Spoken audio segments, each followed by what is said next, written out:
What's up everybody, Derek here, and today I think we're going over a pretty cool little experiment of testing out fluorocarbon lines underwater in crystal clear water. We've got 6 lines here on this little thing that I made that holds a GoPro camera. We're going to put this down in some of the clearest water and see which of these 10-pound tests show up the most, or see which one is the most invisible or the less visible.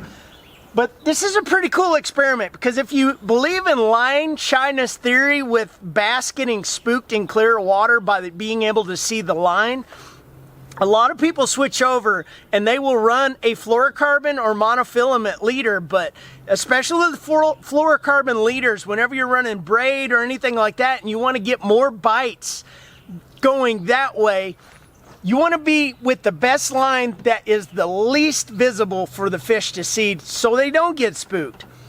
And if we were to look at these lines, starting from over here, it'll be 1 through 6 going this way, because as the camera will be seeing underwater, it'll be left to right. And I'll put this in the comment section, 1 through 6, and the brands of the different fishing lines so you kind of know, but I'll go through them right now. Number 1 is Cascade Fluorocoat.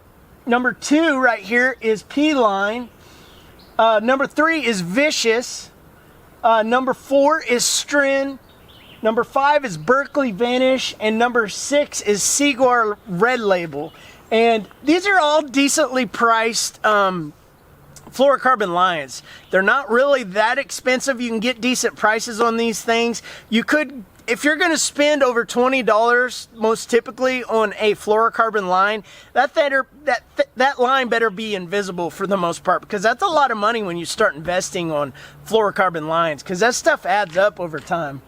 But let's put this underwater and kind of go through this video and see what happens. And as you can see, I drop it down in the water. It's got grass and rock and the sun shining in certain areas and the shade from trees. And basically what I do is I put it on the bottom and I kind of rock it back and forth so you can get the different refraction off of these lines to see which one will actually show up whenever that light penetrates into the water and reflects off these lines. And it's pretty interesting. I've already seen this video, but I want to go through it here on my laptop and go with it with you guys. So it's at your guys' discretion on what your thoughts are on which line may show up more. I don't know. You guys let me know in the comment section. I'd love to hear what you guys think, but let's start this video. All right. I just dropped that camera down in the water, and gosh, that water, every time I see it underwater, is so beautiful. But as you can kind of see, those lines are kind of showing up somewhat. And it kind of really depends on what the background from those lines are. You guys be the judge on this one, because what I'm seeing is whenever you've got a darker shade behind those with the light shining on that line, it really wants to show up. That blue in the back there, that it just kind of is invisible with that kind of a background, but that darker stuff in the grass, oh, there's where my sun shot is, where I really put it up to where you can kind of see that sun glistening through there, and you can kind of see it reflecting off those lines, so you can see each one of them.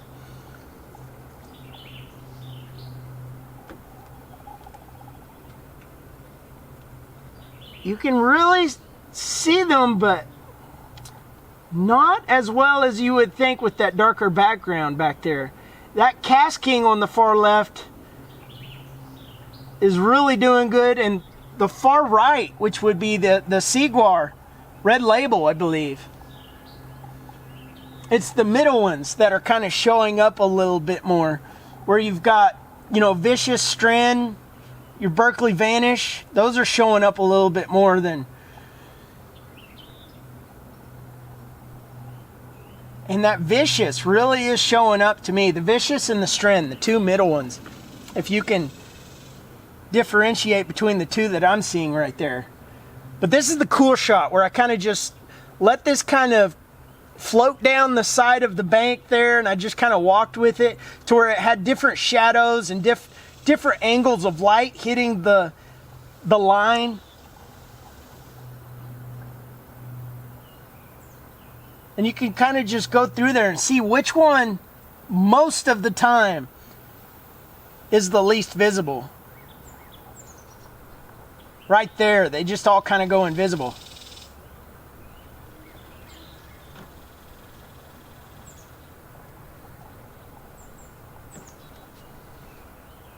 Yep. Man, that is just awesome looking water. And right there where the shadows on the bottom of that grass is where it really shows up whenever that light reflects off of that line. So that is something really good to know if you're fishing in the light and you're fishing mats or anything like that. That line could be really visible at times like that when it's out in the sun at just the right angle.